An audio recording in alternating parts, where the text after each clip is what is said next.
ഈശോ മിശിഹായ്ക്ക് സ്തുതിയായിരിക്കട്ടെ. ഈശോയിൽ ഏറ്റവും സ്നേഹമുള്ള സഹോദരങ്ങളെ, ഉപവാസ പ്രാർത്ഥനയുടെ ദിവസങ്ങളിലൂടെ നമ്മൾ കടന്നു പോകുമ്പോൾ ഉപവാസത്തിൻ്റെ പ്രത്യേകതകളും ഉപവാസവുമായി ബന്ധപ്പെട്ട ചില ചിന്തകളുമാണ് ഇന്ന് നമ്മൾ പങ്കുവയ്ക്കുക. 2 ദിനവൃത്താന്തം 20-ാമത്തെ അധ്യായം 3-ാമത്തെ തിരുവചനത്തിൽ നമ്മൾ ഇപ്രകാരം വായിക്കുന്നുണ്ട്: ദേശത്ത് വലിയ ബുദ്ധിമുട്ടുകൾ, ക്ഷാമം, യുദ്ധം, ഈതിബാധ തുടങ്ങിയ അനർത്ഥങ്ങൾ സംഭവിക്കുന്ന സമയത്ത് വലിയ ഒരു ഉപവാസം രാജാവ് പ്രഖ്യാപിക്കുകയാണ്. യൂദയ രാജാവായ യാഹോഷാഫത്ത് തൻ്റെ പടയാളികളിലൂടെ അറിയുവാൻ സാധിച്ചു, ചില ശത്രു രാജ്യങ്ങൾ അമ്മോന്യരും മോവാബ്യരുമായ സെയീൻ പർവ്വതവാസികളൊക്കെയായ ചില ശത്രു രാജ്യങ്ങൾ യൂദ എന്ന കൊച്ചു രാജ്യത്തെ ആക്രമിക്കുവാനായിട്ട് താഴ്വരയിലൂടെ പാഞ്ഞെടുത്തുകൊണ്ടിരിക്കുകയാണ്. രാജാവിനെ സംബന്ധിച്ച് ഈ 3 രാജ്യങ്ങൾ കൂടി ഈ യൂദയിലേക്ക് കടന്നു വന്നാൽ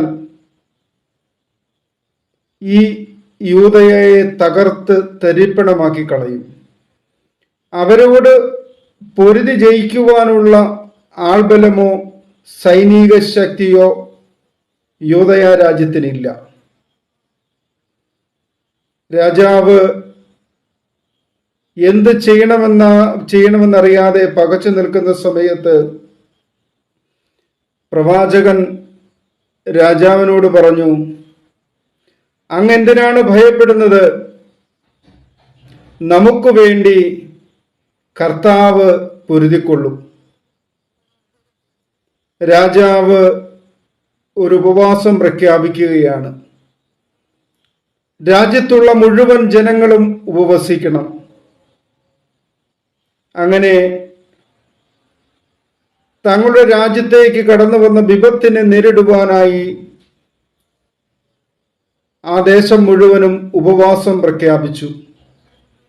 അങ്ങനെ ഉപവാസം പ്രഖ്യാപിച്ച് അവർ ദേവാലയത്തിൽ ഒരുമിച്ചുകൂടി ദൈവത്തെ ആരാധിക്കുവാനും സ്തുതിക്കുവാനും പാടിപ്പുകഴ്ത്തുവാനും തുടങ്ങിയപ്പോൾ യൂദയ രാജ്യത്തിനെതിരെ പാഞ്ഞെടുത്തുകൊണ്ടിരുന്ന അമ്മോന്യരും മോവാബ്യരും സെയീർ പർവ്വത നിവാസികളും താഴ്വാരത്ത് അവർ തമ്മിൽ പൊരുതി. ദൈവം ഒരു വലിയ കെണി ഒരുക്കി. മോവാബ്യർ വിചാരിച്ചു, ഞങ്ങളെ ആക്രമിക്കാൻ വരുന്ന യൂദയ ദേശവാസികൾ യൂദയായിലെ പട്ടാളക്കാരുമാണ് എന്ന് വിചാരിച്ചുകൊണ്ട് അവർ അമ്മോന്യർക്കെതിരെ പോരാടി. അവർ തമ്മിൽ പടപൊരുതി അവർ മരിച്ചു വീണു. അങ്ങനെ സെയീർ പർവ്വത നിവാസികളും അമ്മോന്യരും മോവാബ്യരും പരസ്പരം പടപൊരുതി അവർ അവിടെ മരിച്ചു വീഴുകയാണ് ഉണ്ടായത്. ദൈവം അവർക്കെതിരെ കെണിയൊരുക്കി. പ്രിയമുള്ളവരെ, ദൈവസന്നിധിയിൽ ഉപവാസത്തിൻ്റെയും പ്രാർത്ഥനയുടെയും ശക്തിയാണ് ഈ തിരുവചന ഭാഗങ്ങളിലൂടെ നമുക്ക് വെളിപ്പെട്ട് കിട്ടിയിരിക്കുന്നത്. നമ്മുടെ ജീവിതത്തിലും വലിയ പ്രതിസന്ധികളിലൂടെ, വലിയ പരാജയത്തിലൂടെ, വലിയ സഹനത്തിലൂടെ നമ്മൾ കടന്നു പോകുമ്പോൾ ദൈവസന്നിധിയിൽ നമ്മളെ തന്നെ എളിമപ്പെടുത്തിക്കൊണ്ട് ദൈവത്തിന്റെ കരുണ നമ്മിലേക്ക് ഒഴുകിയിറങ്ങുവാൻ ആഗ്രഹിച്ചുകൊണ്ട് ഉപവസിക്കുന്ന ഈ ദിവസങ്ങളിൽ ദൈവത്തിൻ്റെ കരുണ നമ്മളിലേക്ക് ഒഴുകിയിറങ്ങും.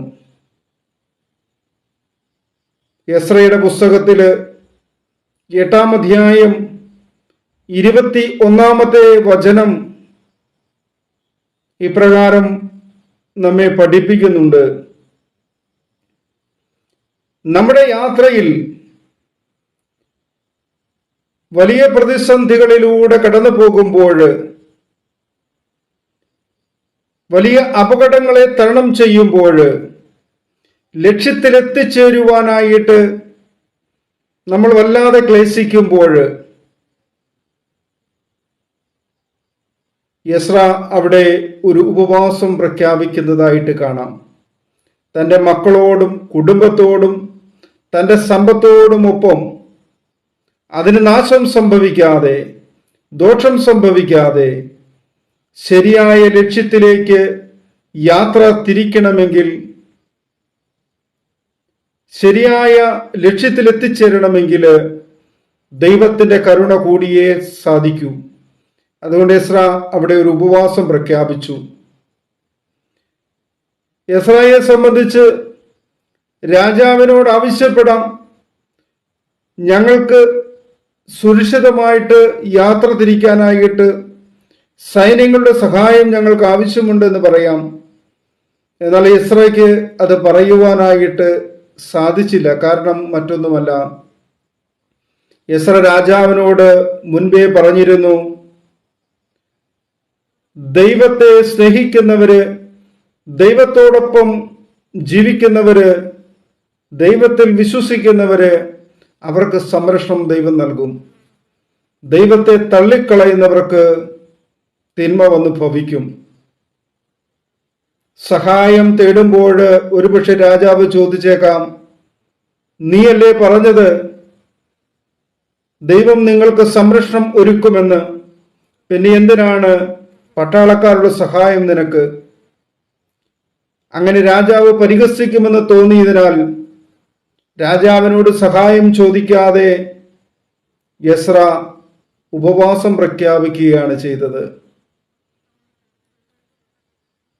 എസ്ര തൻ്റെ കുടുംബത്തോടൊപ്പം, മക്കളോടൊപ്പം, തൻ്റെ സമ്പത്തിനോടൊപ്പം ഒന്നിനും യാതൊരുവിധ കേടുപാടുകളോ യാതൊരു നാശമോ സംഭവിക്കാതെ, യാതൊരുവിധ അപകടങ്ങളിലും ചെന്നു ചാടാതെ സുരക്ഷിതമായിട്ട് ലക്ഷ്യത്തിലെത്തിച്ചേരുന്നതിന് വേണ്ടിയാണ് യൂദ ഉപവാസം പ്രഖ്യാപിച്ചത്, എസ്ര ഉപവാസം പ്രഖ്യാപിച്ചത്.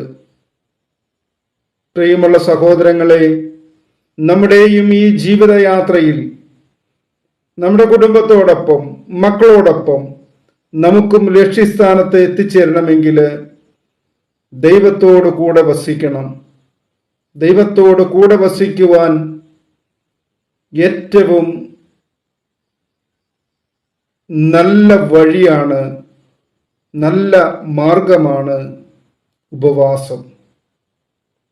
ഈ ഉപവാസത്തിലൂടെ, ഉപവാസ പ്രാർത്ഥനയുടെ ദിവസങ്ങളിലൂടെ നമ്മൾ ദൈവത്തോട് ചേർന്ന് യാത്ര ചെയ്യുമ്പോൾ അവിടുന്നും നമ്മോട് ഒപ്പം യാത്ര ചെയ്യും.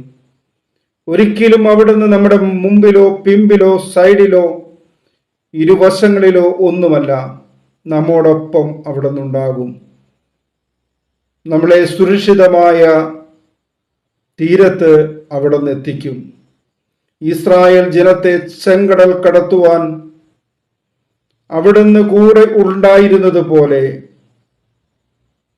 നമ്മളെയും സംരക്ഷിച്ച് ലക്ഷ്യസ്ഥാനത്തെത്തുവാൻ നമ്മുടെ കർത്താവിൻ്റെ കരുണ നമ്മളോട് കൂടെ ഉണ്ടാകും. അതിനുവേണ്ടി നമുക്ക് നമ്മെ തന്നെ എളിമപ്പെടുത്തിക്കൊണ്ട് ഉപവാസത്തിൽ പൂർണ്ണമായും നമുക്ക് നമ്മെ തന്നെ സമർപ്പിക്കാം.